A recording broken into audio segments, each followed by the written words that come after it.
আজ থেকে 100 বছর পর ক্যালেন্ডারের পাতায় যখন 2124 সাল, আমাদের প্রায় প্রত্যেকের দেহ তখন মাটির নিচে, অস্তিত্ব তখন রূপের জগতে। ইতিমধ্যে ফেলে যাওয়া আমাদের সেই সুন্দর বাড়িটা হয়তো পরবর্তী প্রজন্ম ভোগ করছে। পছন্দের কাপড়গুলো ব্যাকডেটেড হয়ে গেছে, শখের গাড়িটা হয়তো অন্য কেউ চালাচ্ছে, আর আমায় খুব কম জনই স্মরণে রেখেছে, হয়তো কেউ ভাবেও না। হাতে তাদের সময় নেই, যাদের জন্য এত কিছু করতে করতে নিজের জীবনটাই শেষ করে দিয়েছিলাম।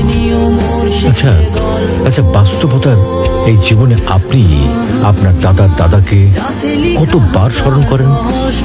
আপনার দাদির কথা আপনি কখনো কি আপনার মনে পড়ে? পৃথিবীর বুকে আজকে এই বেঁচে থাকা, এত হইচই, এত মায়া কান্না এভাবেই চলছে।